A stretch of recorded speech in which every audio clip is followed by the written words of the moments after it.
Hello, Aquarius. This is Mary Elizabeth with Sacred Love Tarot, and this is your November 2023 tarot forecast. So, kind of what I feel for you, Aquarius, is just like wrapping it all up. We are wrapping it all up. We are wrapping it all up like a Christmas present. We are done. We are through, finito, finished. We are wrapping up old cycles. We are wrapping up old attitudes. We are wrapping up old thought patterns. We are just wrapping shit up. We're wrapping it up. We're deciding to take the action that we need to take, make the decisions that we need to make, and we are moving forward, Aquarius. Moving forward into recognizing our own power, our own strength, our own value, and we're done placating other people. So here we go. We have blossoming abundance, broken heart, and action. So I talked about wrapping it all up. And sometimes when you let shit go and when you wrap it all up and when you become receptive to what is universally, spiritually, recognizably yours, we sit here in a place of hurt and pain because we know what needs to be done. Because we know what action needs to be taken, because we know how important it is not just to take the action, but to grow, to come into a time of stability and a time of balance. We know how important that is. And it is important regardless of how emotional you feel about it, to start taking the action of releasing, wrapping it up, and letting things go, right? And yeah, we're gonna have a time to where we're gonna grieve and be heartbroken and sad because of the things that we have to let go. But the divine wisdom within us has been telling us for a long time that the need, being receptive to releasing and letting go is there. Being receptive to your divine worth is there. Being receptive to taking action is there. Being receptive to nurturing and patience and feeling worthy and self-love and abundance is all there. And when we have to let go of those things that have been holding us back, it could feel like a very traumatic experience. So we're wrapping it up.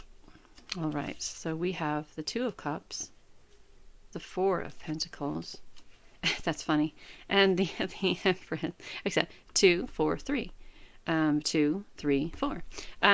So the Two of Cups is finding a like-minded person who you share experiences with, or who you can share experiences with, right? So the Two of Cups doesn't necessarily need to be an emotional experience or a physical experience, but it is an energetic experience. It is an energy exchange experience, right? Yes, the Two of Cups are about emotions, how you feel. But I don't think that the Two of Cups is about a romantical opportunity. I think it's about an opportunity of two people coming together, sharing things. But then with the Four of Pentacles being so close to that, it's also a warning. Being very cautious of how much you share with others, being very cautious of who you let in, being very cautious of who you allow in your energy to celebrate your successes with you, being very protective, but not to the point of where you are blocking your own abundance, right?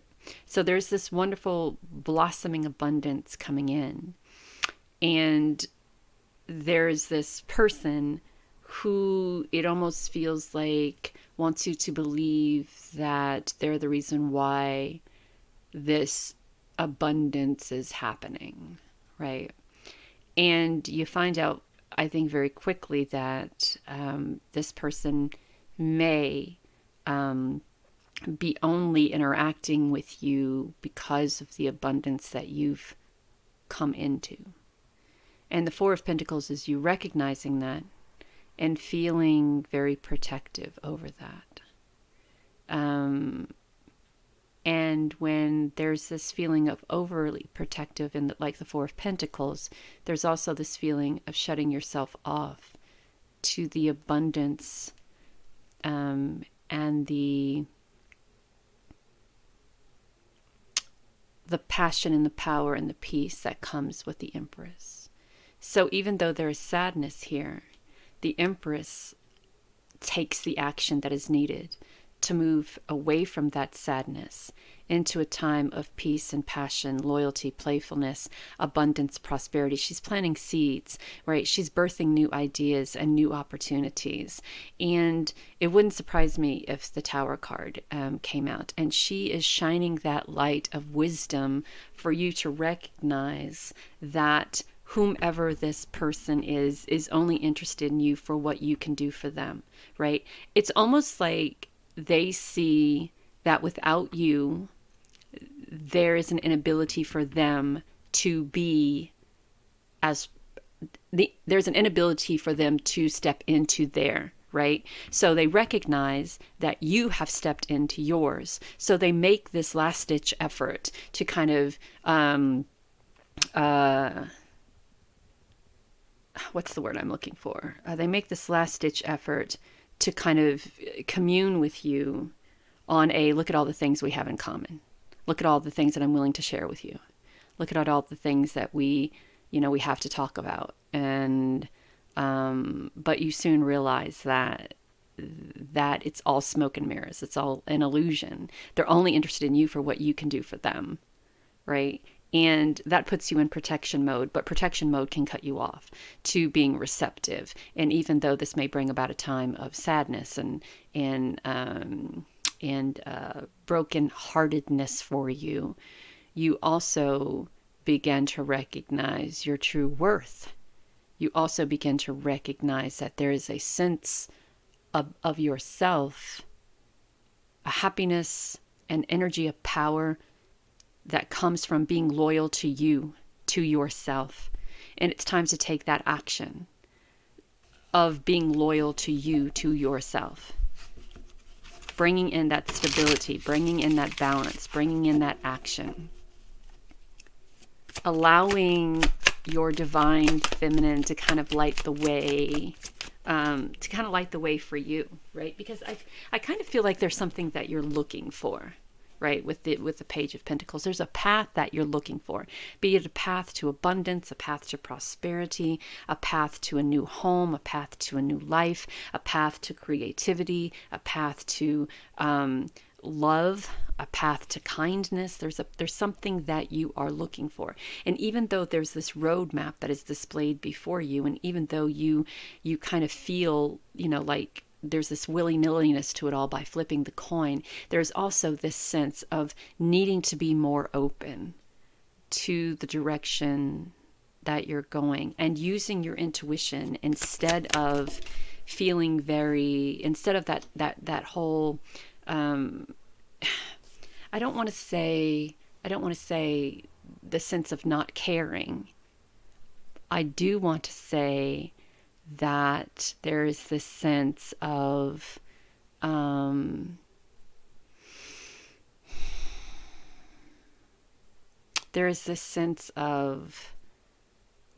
don't want to say not caring, because of course you care what direction you go in, but there's this sense of how can I say it without sounding condescending? There's just sense of, okay, so I'll flip this quarter and whatever. But you know how it goes when you flip a quarter and you're hoping for tails, but the quarter lands on heads. So you flip it again until it gets tails and you go in that direction, right? It's kind of that sense, kind of like, this is the direction I really want to go, but I don't want people to think that I'm very hard set on this direction. So I'm going to do a heads or tails thing, right? And even though I have a roadmap out in front of me, and even though I'm at this crossroads, I have this this roadmap out in front of me. So it's not a willy-nilly thing. It's an uncertain thing, right? You have this potential to follow your intuition or to follow your creativity or to open your heart. And you should know by now that any direction that you go in could be a really great direction for you, but still there's the map, but still there's the quarter, but still there's but still. So the Page of Cups or the Page of Swords has a great idea. It's about starting from a blank canvas, right? Not starting with having the map laid out in front of you, but still flipping a quarter and not going or maybe overusing or not using your intuition and your creativity, or being closed off to, or being open to. But the Page of Swords, I feel, has it more right than the Page of Pentacles. The Page of Swords has it to where I am going to release and let go of the past. I'm not going to allow that. So everything in the background here, I'm not going to allow that to be a catalyst on what I decide to do in the direction that I decide to go, right? I'm not going to allow that tower to be the catalyst of where I live or where I don't live, or how I protect myself or how I don't. I'm not going to allow the big city in the background to be the catalyst of my wants, needs, dreams, and desires, right? Because if it had everything I wanted, I would be there. And if that had everything I wanted, I would be there. But there's this sense of, with the Page of Pentacles, not really knowing what one wants. Because if you have the map laid out in front of you and you're flipping a coin, you're not using your intuition or your creativity. You're wanting something that doesn't feel realistic, right? And even though there's this Empress energy that is planting the seeds, it doesn't feel like the Page of Pentacles is nurturing that fertility or that those ideas or those plans, right? The Empress is that divine feminine. She plants those seeds, and she comes up with all these great ideas, and there's all this passion, and there's all of this honor to those passions, and there's this playfulness and stability and balance with her, I'm sorry. But with the Page of Pentacles, it doesn't seem like there is a solidarity there. It doesn't seem like there's a lot of investment in, what we're doing and where we're going. So with the Page of Swords, with working from a clean slate, right, we can start to put ourselves in a position of creating this map instead of going off of something that we've already created, and starting to journal and speak our truth and stand our ground. And there's a sense with the Page of Swords of new and fresh ideas, not regurgitated ones from the past. Oh Lord, that one done fell on the floor. Okay, hold on for 1 second. Let me get that. Okay, so the two that has falling on the floor was the Eight of Pentacles and the Four of Swords. So the Eight of Pentacles is this continuation of working on self, while the Four of Swords is taking this respite, right? Not making any command decisions here on what direction to go, right? Starting from a clean slate, creating this map, working on oneself, working on one's wants, needs, desires, working on speaking one's truth and how to speak one's truth, working on standing in one's power and how to do that with stability and balance, working on using one's intuition, working on being open and receptive, working on standing in your power, working on your creativity and your sensuality. And as you're working on it, you're also thinking about it, right? There's also this sense of taking a step back from everything and regrouping, right? Because we have the Judgments and the Death. And the Judgment is something coming back around that gives you the opportunity to do one or two things. So the Judgment could be something coming back around that you already thought was dead and gone, that you already thought you left behind. The Death card allows you to nip it in the bud now, to close the doors on it. And as you close the doors on that, other doors start to open for you. The Judgment card is also an ascension, a rebirth, a transition, right? An ascension to a higher level of spirituality, a transition of a higher sense of what your wants, needs, and desires are, and your desire to take action to get to those wants, needs, dreams, and desires without falling for the bullshit of other people, but in your being able to do that in your own right, right? To follow your divine wisdom, to follow your divine guidance, to follow your divine knowing of what to release and let go of, and what to work on about oneself.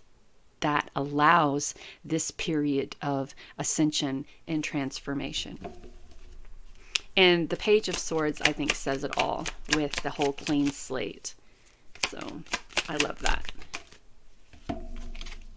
And we have the Six of Swords, and we're turning our thoughts into a completely different direction, because we know thoughts manifest things. And if we are constantly thinking about lack, then we're going to receive what? Lack. If we're constantly thinking of I don't know, then we won't know. We're not manifesting knowledge if we're constantly thinking of lack of knowledge. We're not manifesting abundance and prosperity if we keep thinking lack of abundance and prosperity. We're not manifesting ascension and transformation if we're constantly thinking that we are pointless or worthless or unable or unpowerful or. So that's why with the Page of Swords, with this clean fucking slate, we are able to manifest the things into reality that we want, need, dream of, and desire. And by turning the way, by changing how you think about things, the wind of change also takes effect in your life, right? And then we have this sense of prosperity and abundance and knowledge and growth. I mean, the King of Pentacles is that divine masculine Midas touch. It's everything that you touch turns to gold. It's the beautiful home and the beautiful beautiful home in a stable, solid home foundation, prosperity, abundance, loyalty, and it's about being strong and courageous, and about standing your ground and not allowing other people to dictate and determine that happiness or that abundance or where you're going or what you're doing, and not cutting yourself off from the receptivity because someone tries to fuck you over or someone tries to use you for what you can do for them, right? You're coming into a time of manifestation here. You're also coming into strength. Okay, I said it. And courage. Compassion for self and others. And this could be revolving around your career too. And what's interesting with this is that the moment you start from that clean slate is the moment you allow yourself to be receptive to the manifestations, allowing yourself to be receptive to the ascension, to the transformation, to the change, to the abundance, to the prosperity. So this is all on you, right? So you either choose to believe that this person has changed, or choose to believe that they're there for you, or recognize by following your intuition that no, they are not there for you. They are there for themselves. They are there to get from you what they feel you owe them, and it is time to step into your divine light, your divine knowledge, your divine strength and courage, and start nipping things in the bud here and closing things up. So the card from the Star Seed is light. It's time to reveal your radiant light to the world. It is time to reveal your strength and courage to the world. It is time to reveal who you truly are as a co-creator with the universe to the world. It is time to reveal that you are a divine spirit having a human experience, and all of these things that you've experienced up until this point right here, right now, was somebody else pulling the strings. And now it's time for you to cut those strings, cut those cords, and start doing things your way. I hope that helps, Aquarius. Talk soon.